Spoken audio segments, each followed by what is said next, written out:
Está começando mais um programa Café com Vereador aqui na TV Câmara, canal 5.3, onde toda semana recebemos um vereador para tomar aquele cafezinho, bater um papo e saber como anda o trabalho do parlamentar aqui na nossa cidade. E hoje temos a honra de receber o vereador mais bem votado da cidade, o vereador Rodrigo Cadeirante. Seja bem-vindo, vereador. Obrigado pela oportunidade, Cristine. Vamos lá. Vamos bater aquele papo aí. E olha que não foi só o vereador mais bem votado de Montes Claros, não. Foi do norte de Minas todo, né? Como foi esse feito com 6.320 votos? Então, eu que já era o vereador mais votado da Câmara, né? Bati novamente o meu recorde e me tornei o mais votado da legislatura, mas também o mais votado de toda a história de Montes Claros e de todo o norte de Minas Gerais.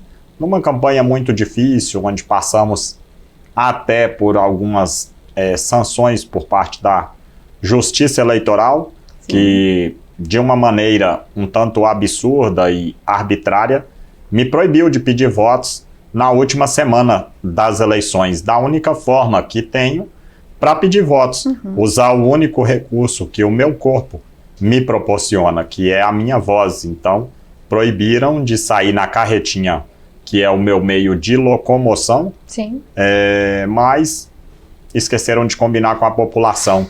E a galera chegou junto, votou em peso e caiu nas urnas. 6.319 votos, além do meu, é claro, porque eu também fechei comigo. Tá certo. E é a segunda eleição, na verdade, que o senhor é o mais bem votado, né? Isso, na legislatura passada eu tinha tido 3.550 votos, o mais votado daquela legislatura, né? E agora em 2024, 6.320, me tornando o mais votado da legislatura, o mais votado de Montes Claros, o mais votado de toda a história de Montes Claros e de toda a região norte do estado de Minas Gerais. O senhor está no seu 4º mandato como vereador. O que o senhor avalia, como o senhor avalia esse mandato, essa população quase, vamos colocar aí, quase 6.400 pessoas, né, que acreditam no seu trabalho? Eu avalio da seguinte forma, que os números, eles são importantes no processo eleitoral, né? Até mesmo para atender as regras da medíocre matemática eleitoralista que temos.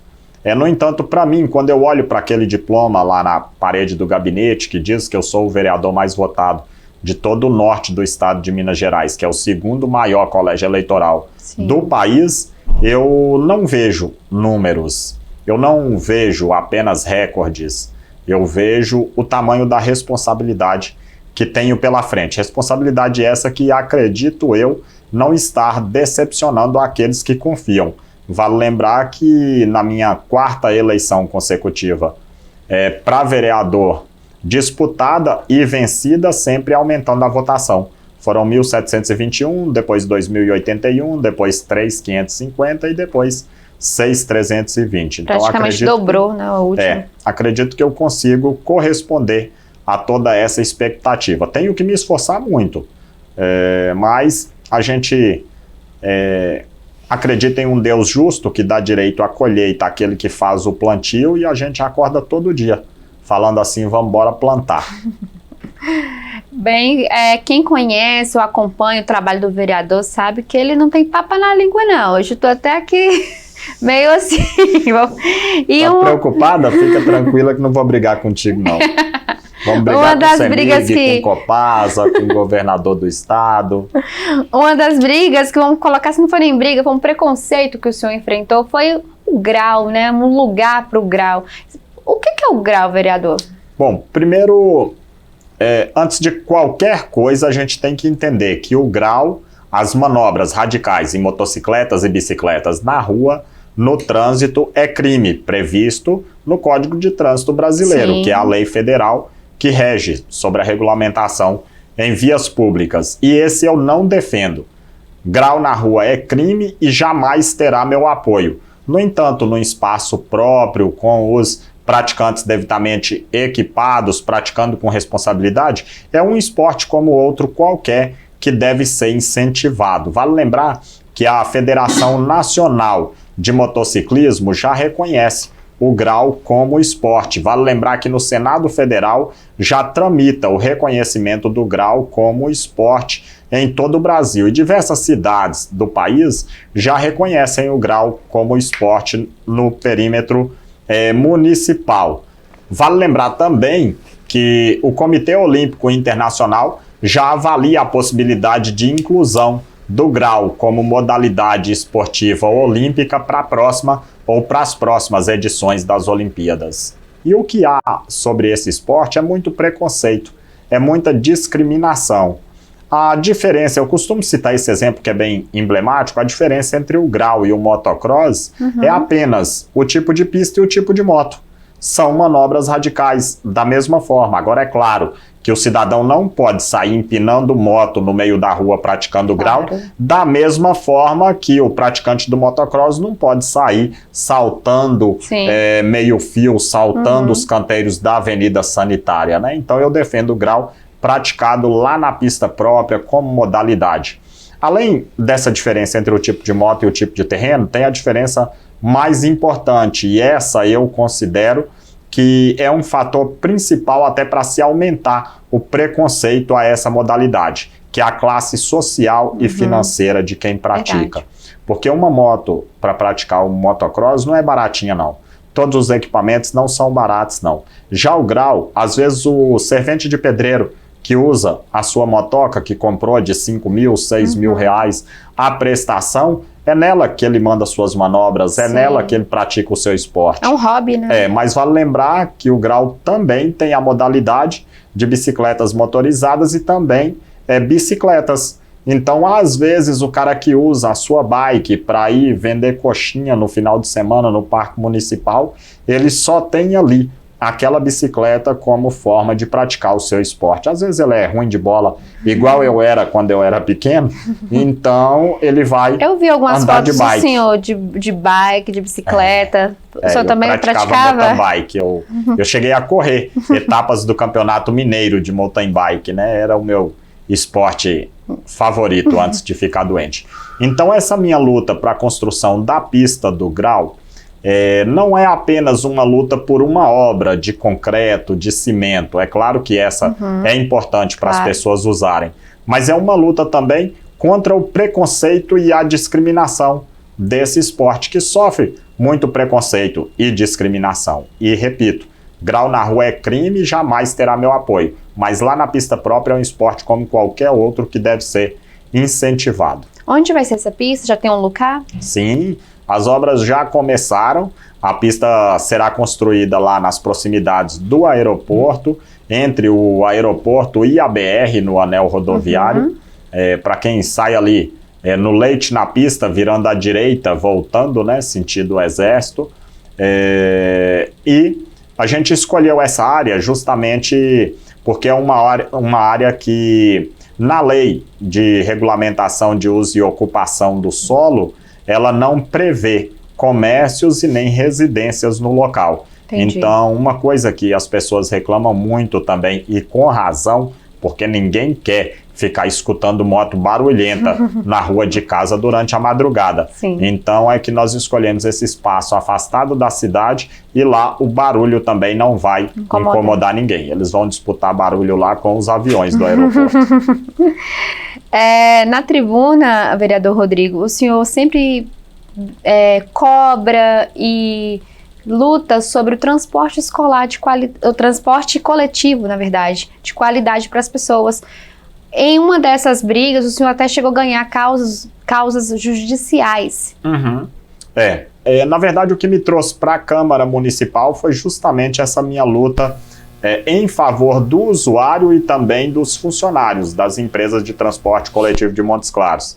Porque os picaretas, covardes, empresários do transporte coletivo, e pode deixar gravado aí que sou eu que estou chamando eles de picaretas e covardes, pode processar de novo, tenho medo não, eles oferecem um serviço pautando apenas o lucro, enquanto estão sentados nos cofres de dinheiro as pessoas se amontoam no ponto de ônibus e quando conseguem embarcar vão espremidas como sardinha na lata. Motoristas e cobradores também são vítimas desse sistema covarde deles, que só pautam o lucro para eles e que não oferece um serviço minimamente digno para a população de Montes Claros. Eles não tratam bem sequer o maior patrimônio que toda empresa tem, que deve ser Sim. o seu funcionário. Então, é uma coisa absurda. E agora, por fim, a gente está percebendo, não só em Montes Claros, mas em diversas cidades do país, que empresários do transporte coletivo eles estão se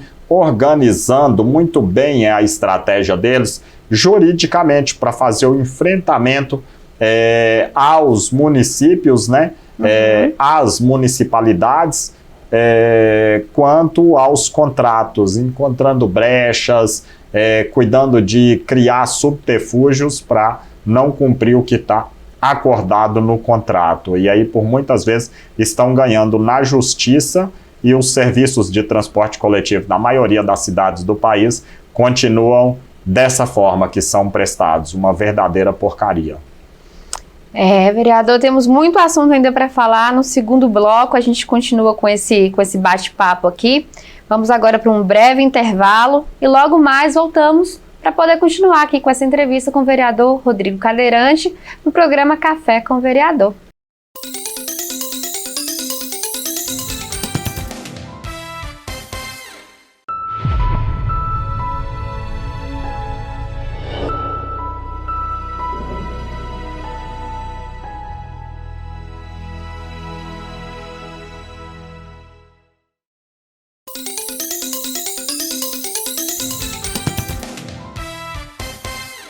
Estamos de volta com o programa Café com o Vereador, onde toda semana recebemos um parlamentar aqui para tomar aquele cafezinho. E hoje estamos com o vereador Rodrigo Cadeirante. Vamos continuar o nosso bate-papo aqui.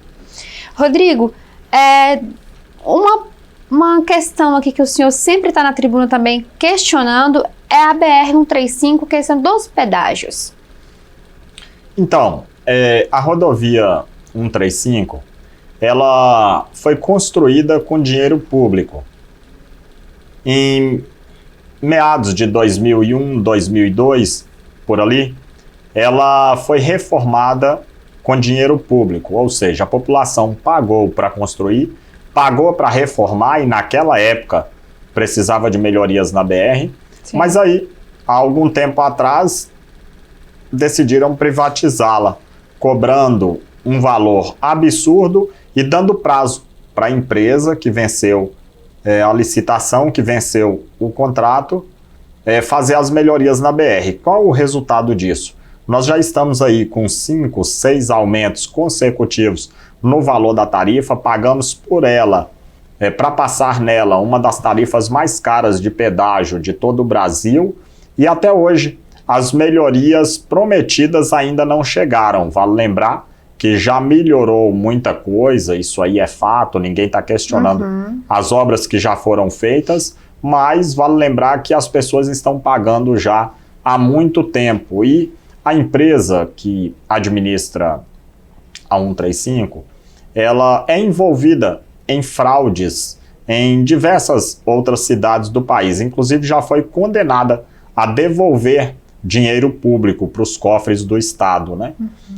Enfim, nós temos hoje uma das rodovias mais perigosas, apesar de ser pedagiada e apesar de ser um dos pedágios mais caros, mas isso não automaticamente está ligado à segurança, porque quem passa pela 135 não tem segurança. Basta abrir um jornal, basta ler qualquer tipo de notícia e vai ver mortos e mais mortos nessa rodovia, porque eles sequer colocaram a caixa de areia ou caixa de brita, como é conhecido, um dispositivo que vem salvando vidas em todos os lugares onde se tem rodovias perigosas. O controle. Isso, para o caminhoneiro, quando perde os freios, que é normal quando se tem uma carga pesada, por causa do aquecimento ali no sistema de freios, ele joga o seu veículo ali. A caixa de areia ou caixa de brita, como é conhecida, ela vem, além de vir salvando vidas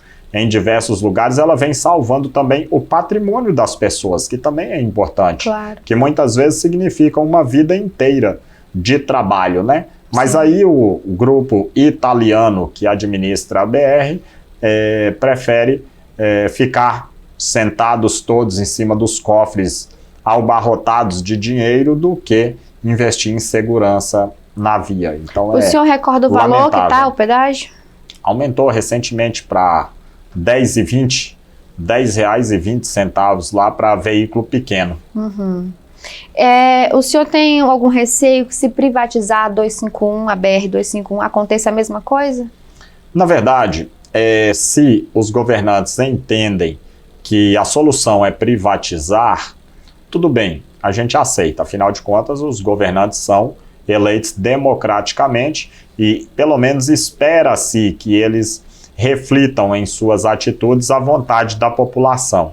Então, se eles entendem que a solução é privatizar, ok, mas não podemos aceitar de maneira alguma aquele projeto absurdo, covarde que foi apresentado lá na AMANS, que prevê apenas 24 quilômetros de duplicação nesse trecho de Montes Claros até a... Não, até agora a 040, né, Nairlan? É 040 lá?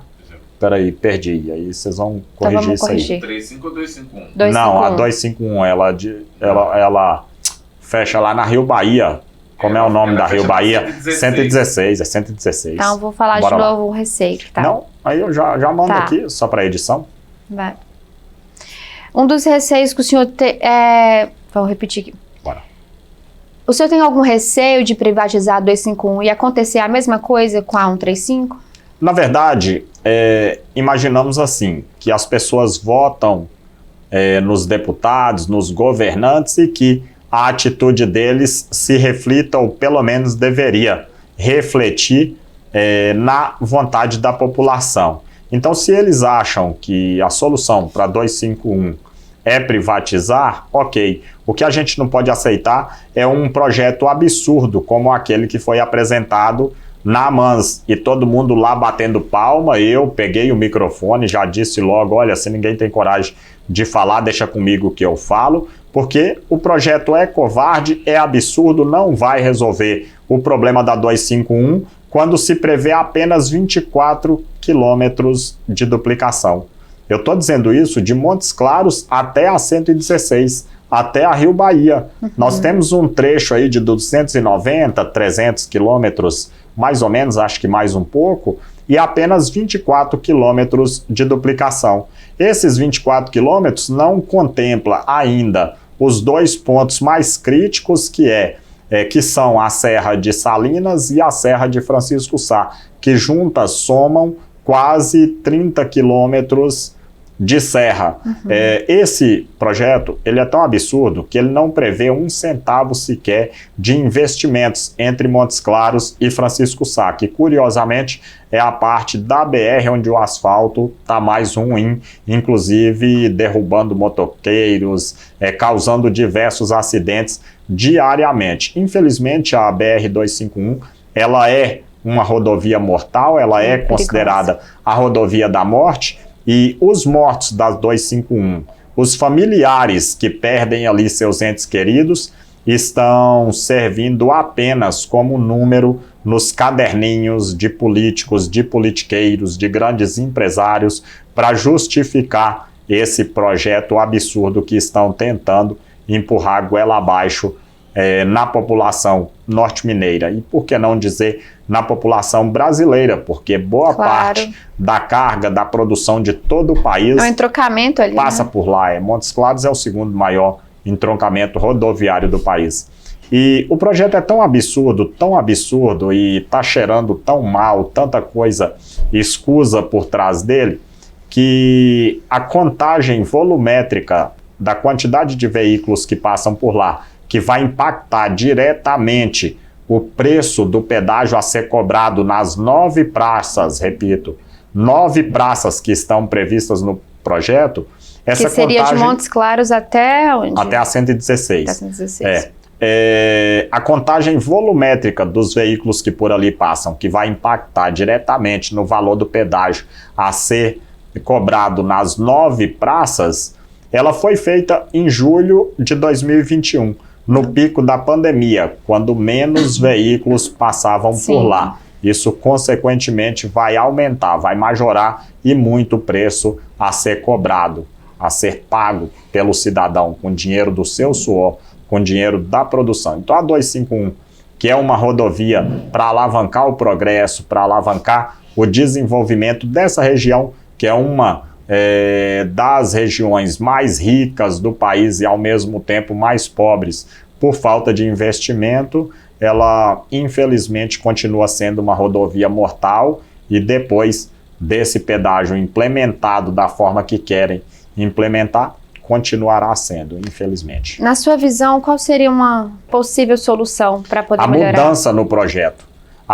no projeto. O que se comenta muito é que estão fazendo uma venda casada, que até no Código do Consumidor, Código de Defesa do Consumidor, é proibida a venda casada, que os investimentos a serem feitos com os recursos da privatização da 251 serão investidos em outra rodovia. Então, isso é lamentável. Nós, norte-mineiros, não podemos aceitar isso calados.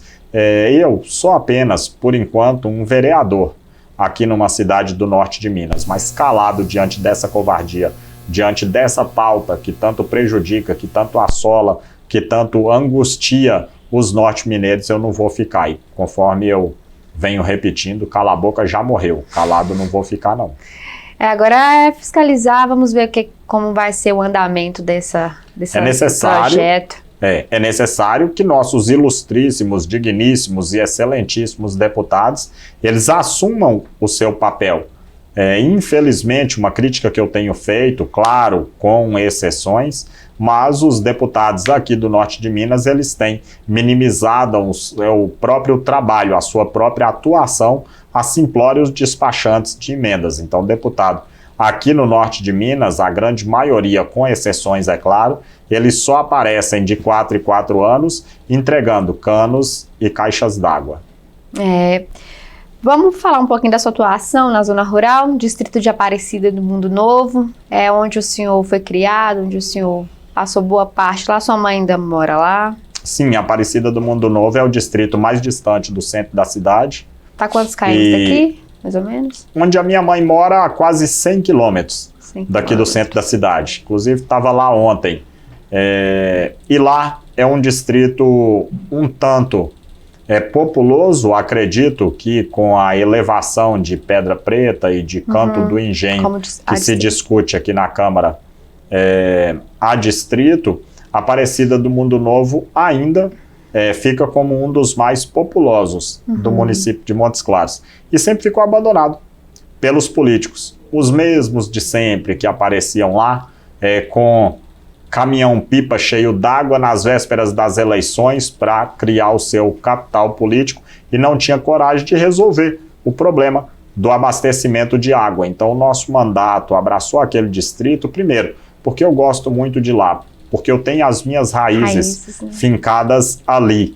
Né? A minha família mora lá, os meus pais, o meu avô de 99 anos, a minha esposa é de lá, lá eu morei, a minha filha quando nasceu a gente morava lá, enfim, mas também por ver que aquele povo merecia muito que fosse corrigida a injustiça que o poder público fez com eles durante todos esses anos, todas essas décadas. Então o nosso mandato resolveu ali problemas seríssimos e problemas grandes, né? Além dos pequenos problemas cotidianos, mas vamos lá.